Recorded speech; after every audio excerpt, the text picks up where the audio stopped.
여러분 안녕하십니까? 뉴스데스크 제주입니다. 최순실 씨의 국정 개입과 잇따르는 권력형 비리 의혹들에 대한 국민들의 분노가 절정으로 치닫고 있는데요. 오늘 저녁 서울 광화문에서 열리는 대규모 집회에 참가하기 위해 제주도민 천여 명이 상경을 한 가운데 제주에서도 박근혜 대통령의 하야를 촉구하는 대규모 촛불 집회가 열리고 있습니다. 김항섭 기자입니다.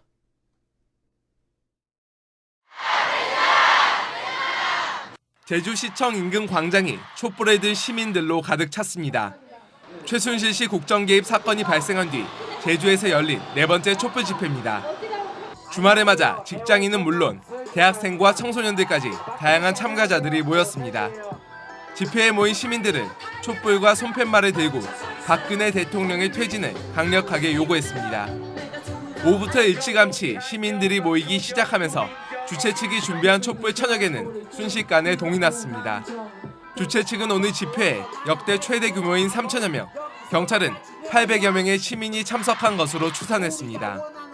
그래서 너무 심각한 상태라는 생각이 들었고, 이렇게 그냥 촛불 하나지만 더 보태서 이렇게 우리 국민들의 뜻을 알려야 된다는 그런 생각이 많이 들었습니다.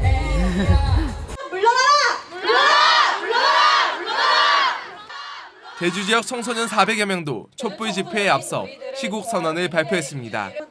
박근혜 대통령의 퇴진과 철저한 수사, 세월호 참사의 진상규명과 국정교과서 철회 등을 요구했습니다.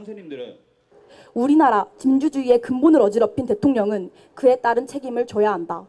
국민의 대표가 아닌 정체불명의 비밀 세력의 대리인이 되어버린 박근혜 대통령은 더 이상 우리 국가의 대표가 될 수 없다. 서울에서 열린 민중총궐기 대회에 참가하기 위해 제주 지역에서도 시민단체와 농민단체 회원 등 천여 명이 상경했습니다. 박근혜 퇴진을 요구하는 제주 도민의 외침을 전하겠습니다. 불의한 권력, 군림하는 권력, 사유화된 권력이 숨어있는 청와대를 향한 분노의 행진에 함께 하겠습니다. 제주 지역 시민단체들은 오늘 17일 박근혜 대통령의 하야를 촉구하는 비상시국 연대회의를 결성한 뒤 다음 주말에도 대규모 촛불 집회를 열 계획입니다. MBC 뉴스 김항섭입니다.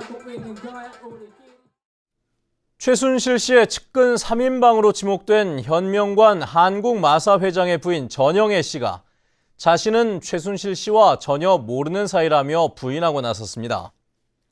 전영애 씨는 어젯밤 언론사 기자들에게 문자 메시지를 보내 이같이 주장하고 자신의 딸의 승마 지도를 도운 마사회 간부를 승진시켰다는 의혹을 제기한 더불어민주당 김현권 의원을 명예훼손 혐의로 고발하겠다고 밝혔습니다. 제주 출신인 전영애 씨는 한나라당 제주도당 홍보부장과 부대변인을 지냈고 지난 2006년에는 현명관 제주도지사 후보의 수행비서를 맡았습니다. 제12회 제주영화제가 오늘 롯데시네마 제주에서 개막했습니다. 사단법인 제주영화제가 설립된 뒤 처음으로 열린 이번 영화제에서는 올해 칸 영화제 황금 종려상을 받은 켄 로치 감독의 나 다니엘 블레이크가 개막작으로 상영됐습니다. 오는 19일까지 열리는 영화제에서는 김지훈 감독의 영화 밀정과 달콤한 인생, 제주 출신 고희영 감독의 물씀 등 국내외 영화 24편이 상영됩니다.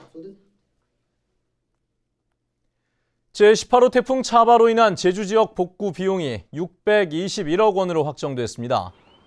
중앙재난안전대책본부는 태풍 차바 피해 복구 비용으로 제주 지역 621억 원을 포함한 5,049억 원을 심의 의결하고 국비와 지방비를 지원하기로 했습니다. 전국적으로는 경남이 1,712억 원으로 복구 비용이 가장 많았고 제주는 울산과 부산에 이어 네 번째였습니다. 해양수산부 제주어업관리사무소는 배타적 경제 수역에서 불법 조업을 한 혐의로 중국 어선 2척을 납포해 조사하고 있습니다. 이들 어선은 오늘 새벽 1시 40분쯤 제주시 차귀도 남서쪽 93km 해상에서 갈치와 삼치 등 9.3톤을 잡은 뒤 조업일제에는 4.4톤만 잡았다고 어획량을 축소 기재한 혐의를 받고 있습니다. 올해 제주산 감귤 출하가 순조롭게 진행되고 있는 가운데 가격도 높은 것으로 나타났습니다. 제주도에 따르면 지금까지 출하된 노지감귤 6만 9천여 톤의 평균 가격은 10kg에 13,600원으로 지난해 11,400원보다 19.3% 높았습니다. 뉴스데스크 제주였습니다. 여러분 고맙습니다.